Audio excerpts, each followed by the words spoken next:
Hello everybody, I'm Krasiattasio. I'm sidereal astrologer, and today I will talk about the evolution of astrology.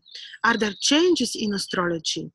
Is there any evolution of astrology? Actually, before I go into details, I will tell you no, astrology is not changing. This is fixed, exact mathematical science with very, very ancient roots. This is the first science of humanity, and astrology is not changing. The sky is changing. And astrology is supposed to take into consideration these changes, all those changes, as many as possible. So I will not talk about the difference here between tropical and sidereal zodiac. I will just tell you that since the time of Ptolemy, about 2000 years ago, Ptolemy wrote his work like second century after Jesus.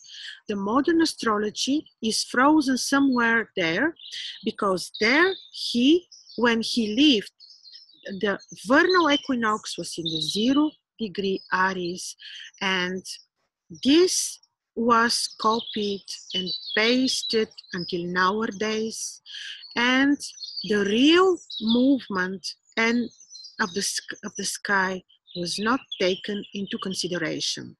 There are ancient astrology knowledges which do take it into consideration, with some very, very important exceptions that I will list today. And you will see how important it is to take into consideration the live sky, the changes that are happening in the sky, not to simplify astrology, because we do have this trend now to simplify astrology to such simple, I can't even call it notion, that cannot really serve the purposes to help people, cannot really predict specifically with precision one past or future event. So let's start first with the zodiacal signs. This applies to any zodiac, the zodiacal sign. They are alive. They have their evolution. How? Based on the precession, because you know that I have separate video on this, you can look at it, but based on the precession, the points of the equinoxes and the solstices change as well. People never ask themselves, how come that certain signs are called cardinal, others are fixed? Why? What is behind this terminology? What is defining certain sign to be cardinal? Well, I will tell you. The cardinal signs are those signs where the equinoxes are. They are cardinal. For our era, the modern astrology is calling cardinal signs the signs which had the point of the vernal equinox there in the past 2000 years ago, but not anymore. Right now, for our era, the equinoxes and the solstices are in Pisces, Virgo, Gemini, and Sagittarius. And these are the cardinal signs for our era. Why is this so important? Because this knowledge will change completely the profile of the horoscope, which you will be analyzing, of the person. Because people who have cardinal rising sign, cardinal ascendant, for example, tend to be people who have the cardinal signs have the maximum power, because where the equinoxes and the solstices are is the point where the sign reaches its maximum powers and strengths, and this will be transferred to the person. So Aries, Cancer, Libra, and Capricorn are not cardinal signs anymore. They were 2000 years ago. Why is it so important? because people who have cardinal rising signs are the ones that take their life into their hands, they're ruling their destinies, they're capable of making decisions. There are people who may also have better approach towards life with better self-confidence. What is happening with the signs which are not cardinal anymore? They become fixed because they are not aiming anymore at becoming cardinal. They are quiet now. They were cardinal anymore. And the fixed signs will be those that were cardinal, thus Aries, Cancer, Libra, and Capricorn. It is not only about the signs that I will tell you. We will talk also about the exaltations and the fixed stars because the sky is moving. So the people who have fixed signs rising on their ascendant now will be very stable. They'll be very rational. They will not take unnecessary risks. They will be patient, coherent. They will be have the nature of Aries, Libra, Capricorn, Virgo is changed in this particular way. And then what is happening with the signs that were fixed? And these are Taurus, Leo, Scorpio, and Aquarius. They were fixed. Now they are mutable. And these are the signs which are waiting for the moment to become cardinal. So typically, with their on one ascendance, people will have already different attitude towards life. These people will maybe not have that stable ground under their feet. They will exhibit instability. They will be victims of circumstances, for example. They will exhibit weaknesses. So, of course, this is just one point I'm giving you. You need to research this on the other placements in the chart, but I'm showing you how important the evolution of the zodiacal signs is, and there are so many other points in the in astrology that are going through evolution, that are alive.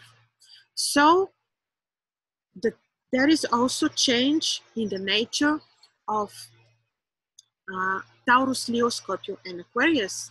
And this is changing your approach towards the horoscope as well.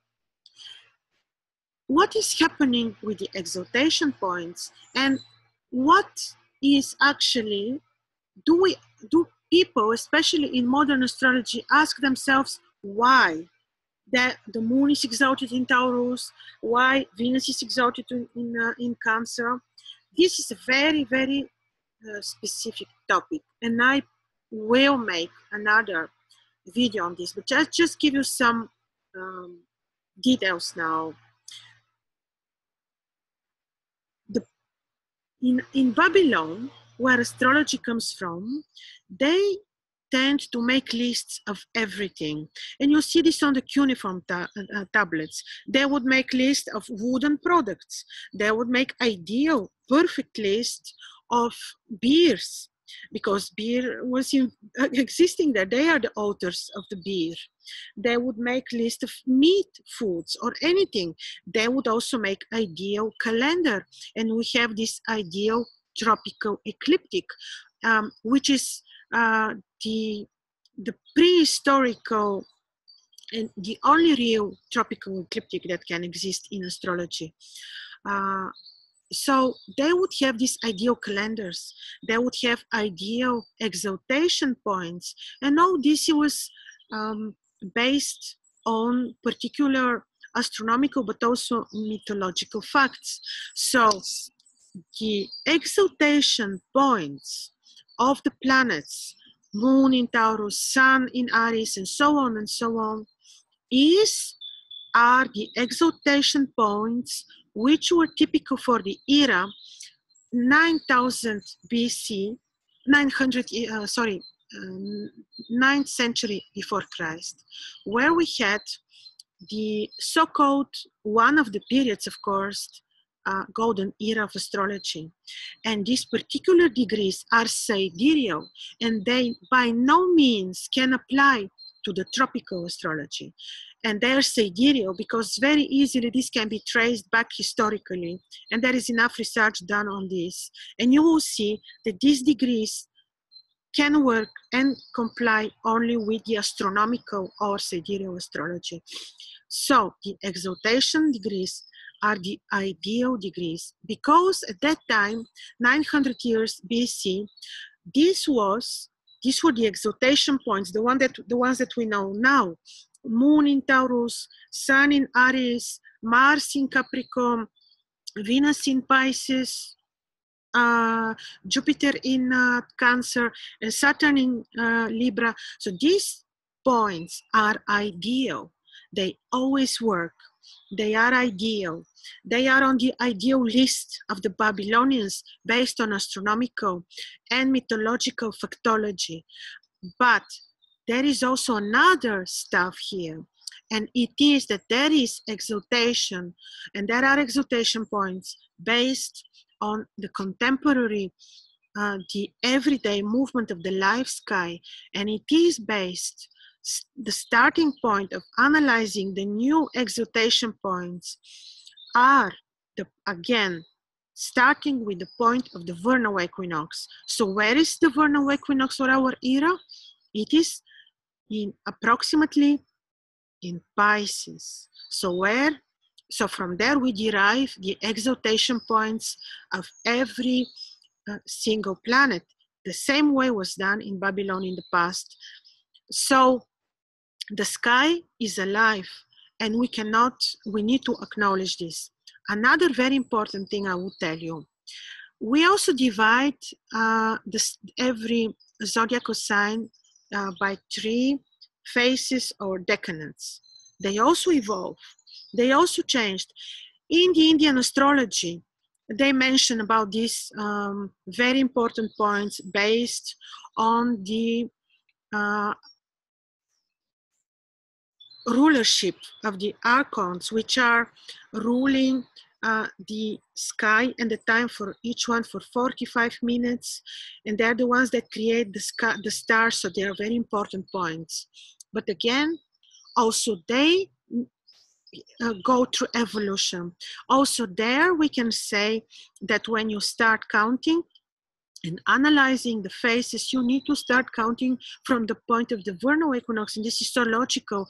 Otherwise, you cannot have any precision when you're looking at the horoscope. And we tend then to simplify astrology, bringing it to degrees of knowledge which serves only making simple psychological profile of someone. And this is not what it's all about. It is about helping. The knowledge is power. It is about understanding our weaknesses, our lessons, and emphasizing on them and working on them. So it's very important to acknowledge that all this, and no, astrology is not changing, because astrology is very mathematical. The primary directions are based, for example, in astrology, are not based on the transits, but they're based on the diurnal motion of the sky, when the sky is reaching the planet and not the other way around. So astrology is very, very mathematical, full with algorithms, and it is a pity to simplify it without purposefully or not, for disinformation or not, I don't know. But it's very important to take into consideration that the zodiacal constellations evolve. They're alive. They're divinities on the sky. These are animals. These are people on the sky, deities. They change.